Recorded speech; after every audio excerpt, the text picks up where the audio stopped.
Okay, so Adophonum, quick one. This is breaking news. Say currently all the 44 forest reserves are Ghana. Memu saying all forest reserves have been declared as military and answer security zones. Yanko na inkutisa ensem no emuye because galamsey no the echo no ano eyayeden.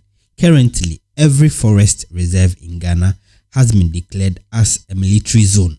So udi agrobediu. Yeda CP.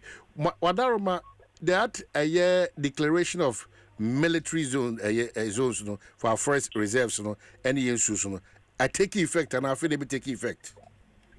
And some measure it is a measure that has been decided.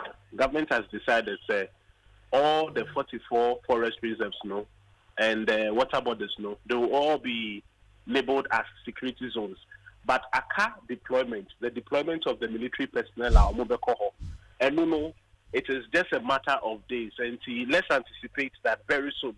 Even said the military men have gone to those places. But on paper, the deployment plan has been concluded. Strategies are moving in we have finalized all of those. But I can't just the deployment. It will come out in just a matter of days. Well, so specifically, what are they going to do there? And this is basically their role there.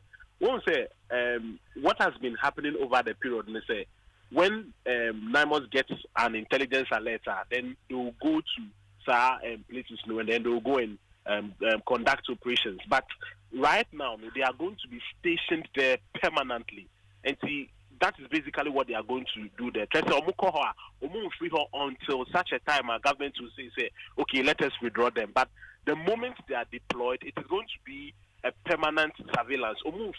At any given point. They'll just be there until there is the need for them to be reassigned or withdrawn. So they'll just serve as, if you like, we can see, watchmen there across all the 44 forest reserves and then the water bodies. Now, the advantage is that once they are keeping watch at our places 24 hours 7, you realize no illegal miner can come there, because if you come there, like Senator Ora Emmanuel Lamakofiboa said some days ago, if you come there around that time, you are coming there at your own risk. And so that is why they are going there, to be stationed there permanently. So as we speak, say almost take effect. There is no NIMOS again, right? No, if it's almost take effect, there is still NIMOS. Now, the military personnel who will be deployed, they are going to be deployed under the instructions and authority of NIMOS. The NIMOS, National Anti-Illegal Mining Operations Secretariat, there is no anti-illegal mining operation we do in Ghana without NIMOS. NIMOS is the central command center. And so the fact that the military personnel will be deployed, it doesn't dissolve NIMOS. NIMOS will still be intact. In fact, there will be other deployments across certain areas. But this particular strategy, it is targeting specifically forest reserves. Once the forest reserves, we were 288, 44 because of illegal mining. Those 44, the military men will be stationed there and the respective water bodies that have been deployed. But in addition to that, NIMOS deployments too will continue across the rest of the country, because it is 6 on paper. We are dealing with 6 endemic regions. Meka endemic regions are galamsey, very, very common. Central region, Eastern, Ashanti, Western North, and then some part of the northern or upper enclaves of the country. Those are the 6 endemic areas or jurisdictions in the country that galamsey has become very, very serious. So NIMOS deployments to cut across all of those, but permanent military station in there, 44 forest reserves, and then some notable water bodies and Kobrani near Kikahono. So, say we have that permanent military zones, whilst NIMOS also ebe patrol alongside. Is that the case? Absolutely. Anyone know? Absolutely. Okay, but what are so far some of the successes? Amachoko, mobile, namo kumhese sanu maybe Brazil. What are some of the successes? Oh, many successes, lady. Edosu. Prior to the time the new government took office, one said that there was a long talk, say, oh, declare state of emergency. It's time now in this war position, or declare state of emergency, declare. The reason the call was very loud, say a state of emergency has to be declared, let's say, out of the 44 forest reserves galamsey are affected. Now we had nine forest reserves. Some forest reserves, we had categorized them as red zones. Red zones, let's say, you couldn't enter them because you had armed illegal miners or mukita, two, and other weapons who have taken over those 9 forest reserves. In a matter of 6 months, all of those nine have been repossessed. And indeed, I will say, stressing point to say, it is mainly because of those 9 that we were calling for the declaration of a state of emergency. Because if you're in a country and then you have 9 forest reserves occupied by armed men with weapons willing to fire back and fight, definitely you are in a very serious situation. And that was why we were calling for the declaration of a state of emergency. But thankfully, within 6 months, all those 9 forest reserves, they have all been repossessed. And see, one of our major achievements so far. We are able to say yes after the repossession. In some of the forest reserves, illegal miners, people are cohobium, but no crime, just 9 months has been able to flash them. And see, on record, all the 9 forest reserves that were red zones have all been repossessed. That is a major achievement. Now, if you look at the other achievements, now may say a dose, but I'll maybe just touch on 2 in addition to the repossession of the 9. If you look at the mining regime itself, the mining laws itself, specifically LI 2462, what LI 2462 came to do to us was very devastating, because LI 2462, mining can now happen in forest reserves. We started with an amendment. In that amendment, we touched on Section 3.2. Now, okay, Section 3.2, it is that aspect of the law that gives the president and the minister the rights, the environment minister the rights to grant access to forest reserves. This year, America say that part, of course, it had been removed. But even now, when Parliament reconvenes from the 14th of October, the minister has given the assurance that that whole law would be completely taken off the table. Now, when you take that law off the table, you now give yourself a breathing space, because now there will not be any form of mining whatsoever in forest reserves again. We have to put on record that law was enacted in November 2022.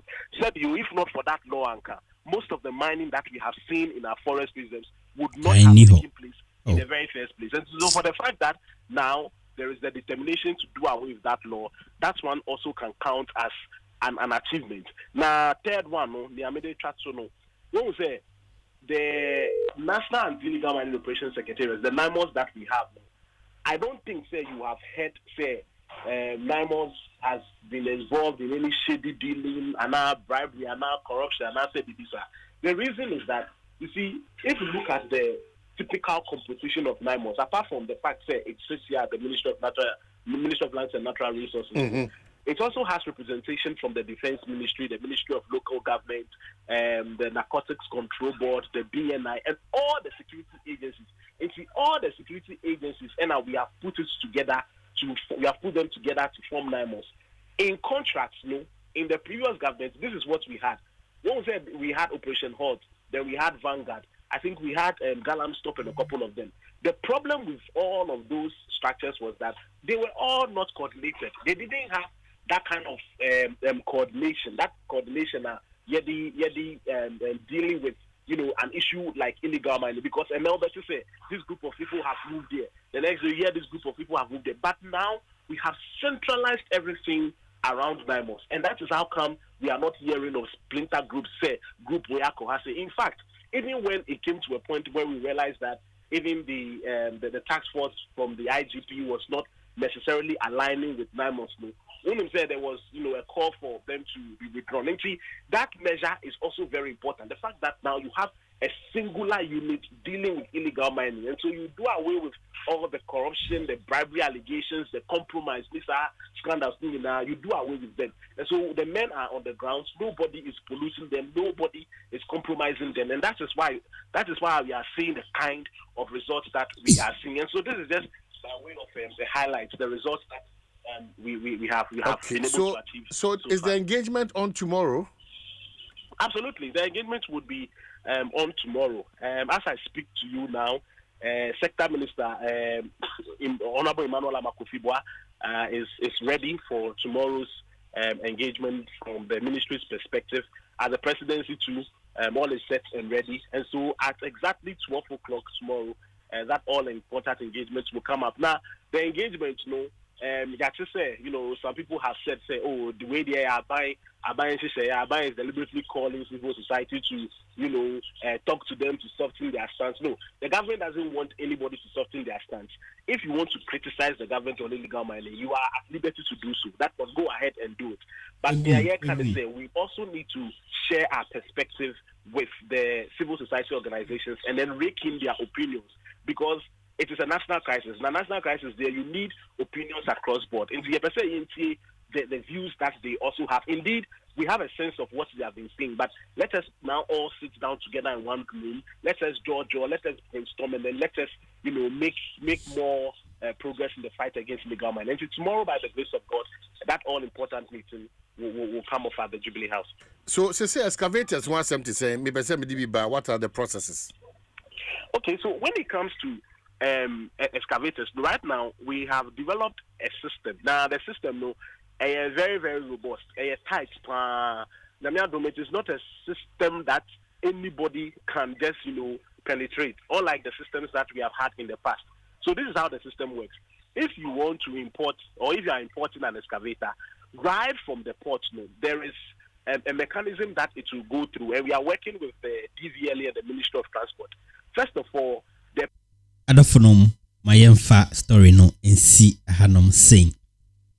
Na excavator story na hu hia me pa nti share me our next video nim na yemfa sa excavator hon story no emma ho it's going to be very interesting makram.